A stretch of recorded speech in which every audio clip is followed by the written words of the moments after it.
Hello बच्चों, let's read the following question. In the figure shown, a person pulls a light string with the constant speed u is equals to 10 metre per second. Figure में हमें क्या दिया है, एक person दिया है जो लाइट स्ट्रिंग को पुल कर रहा है u स्पीड के साथ, u का वैल्यू 10 मीटर पर सेकेंड है.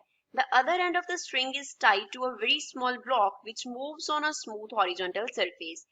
क्वेश्चन में बोल रहे हैं कि स्ट्रिंग का जो अदर एंड है वो क्या है, वेरी स्मॉल ब्लॉक के साथ टाइड है जो कि स्मूथ हॉरिजॉन्टल सरफेस पे क्या कर रहा है, इस डायरेक्शन में मूव करेगा. The block is initially situated at a distance from the pulley which is very large in comparison to h. Initially जो पुली से मींस इस पॉइंट से इस पॉइंट का जो डिस्टेंस है इनिशियली वो बहुत लार्ज है h के कंपैरिजन में. h कितना है, 10 मीटर है. Find the angle theta when the block leaves the surface. जब ब्लॉक सरफेस को लीव करेगा तो हमें थीटा का वैल्यू निकालना है. Take g is equal to 10 metre per second square. Acceleration due to gravity का वैल्यू दिया गया है. First of all we will talk about the key concept of the question. इस क्वेश्चन में यूज की कॉन्सेप्ट क्या है, तो इसके लिए हमें सिंपली क्या आना चाहिए, किसी भी कंपोनेंट को डिवाइड करना आना चाहिए, किसी भी रिजल्टेंट को उसके कंपोनेंट्स में डिवाइड करना आना चाहिए. तो इस डायरेक्शन में सपोज v एक्ट कर रहा है और ये एंगल कितना है, थीटा. तो जो हॉरिजॉन्टल कंपोनेंट होगा v का vx that will be equals to b into cos theta. और यहाँ पे जे एंगल कितना रह जाएगा, 90 डिग्री माइनस थीटा. तो इस तरफ जो वर्टिकल कंपोनेंट होगा v का vy वो किसके इक्वल होगा, v cos of 90 degree minus theta. cos 90 degree minus theta क्या होता है, sin थीटा.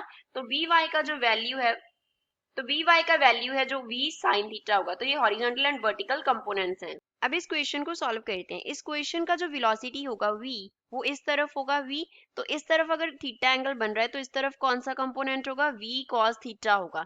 अब v cos थीटा क्या है, इस स्ट्रिंग का जो है वो वेलोसिटी है. तो स्ट्रिंग का वेलोसिटी कितना है, u के इक्वल है.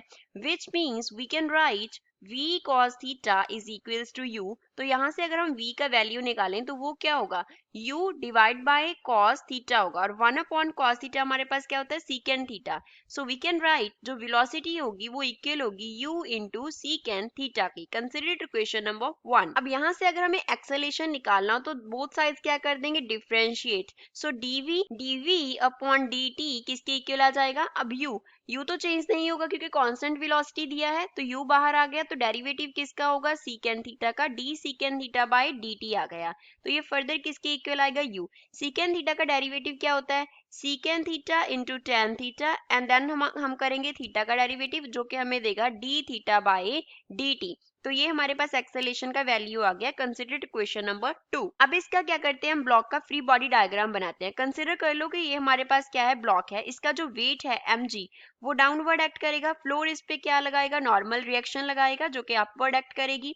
यहाँ पे स्ट्रिंग में टेंशन T जो है वो इस तरफ होगा. ये एंगल जो है वो हमारे पास कितना बन रहा है, थीटा. तो इस तरफ क्या बनेगा, T cos थीटा कंपोनेंट बनेगा. और इस तरफ क्या बनेगा, T साइन थीटा कंपोनेंट बनेगा. और जो एक्सेलरेशन है ब्लॉक का वो इस तरफ होगा a. अब जो एक्सेलरेशन है वो कौन प्रोवाइड करेगा, t cos theta. So we can write the equation as t cos theta is equals to m into a.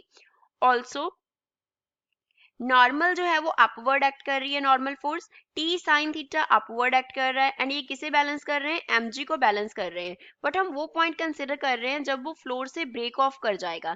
जब फ्लोर से ब्रेक ऑफ कर जाएगा तो नॉर्मल रिएक्शन क्या हो जाएगा, 0 एट ब्रेक ऑफ. जब ब्रेक ऑफ करेगा तो नॉर्मल रिएक्शन 0 हो जाएगा.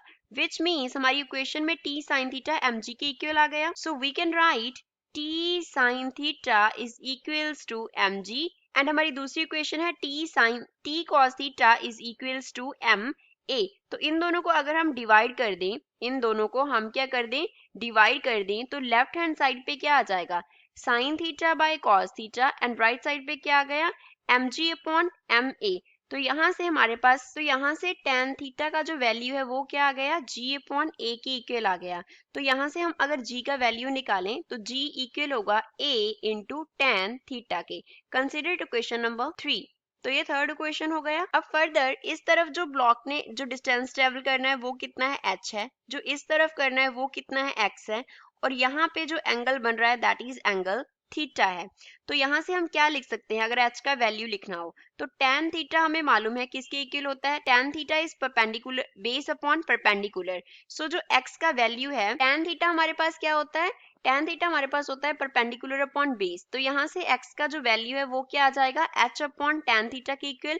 1 upon tan theta mean secant mean cot theta, तो x का जो वैल्यू है वो क्या आ गया, h कॉट थीटा के इक्वल आ गया। अगर हम इसका बोथ साइड डेरिवेटिव कर दें तो dx अपॉन dt किसके इक्वल आएगा, h जो है वो तो कांस्टेंट टर्म है, तो कॉट थीटा का डेरिवेटिव करेंगे तो हमें मिलेगा negative of cosec square theta and theta का derivative d theta by dt हो जाएगा।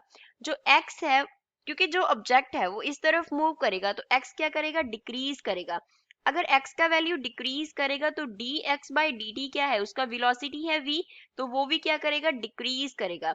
अगर वो डिक्रीज करेगा तो हम उसका वैल्यू जो है वो नेगेटिव कंसिडर करेंगे, तो यहाँ से लिखेंगे minus v is equals to h negative of cosec square theta into D theta by D T. यहाँ से D theta by D T का वैल्यू निकाल सकते हैं, तो D theta by D T equal आ गया, नेगेटिव नेगेटिव से कैंसिल हो गया, v अपॉन h और डिवाइड क्या हो गया, cosec स्क्वायर थीटा से डिवाइड हो गया।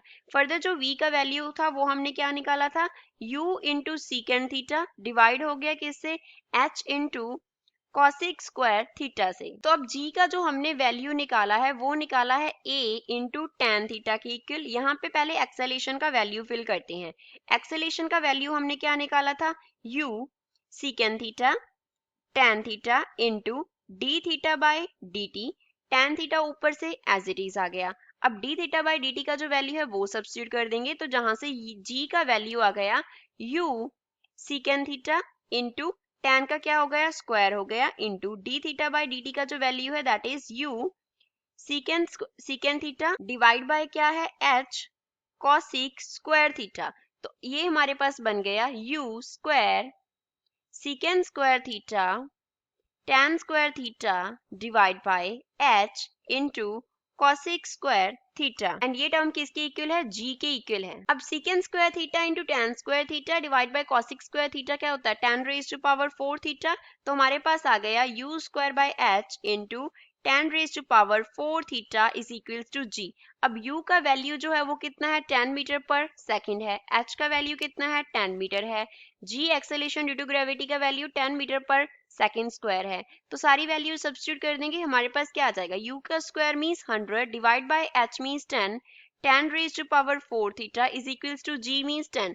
तो यहाँ से अगर 10 एंड 10 को हम इस 10 को नीचे लेके आके मल्टीप्लाई कर दें तो राइट हैंड साइड पे 1 रह गया, 100 से कैंसिल हो जाएगा।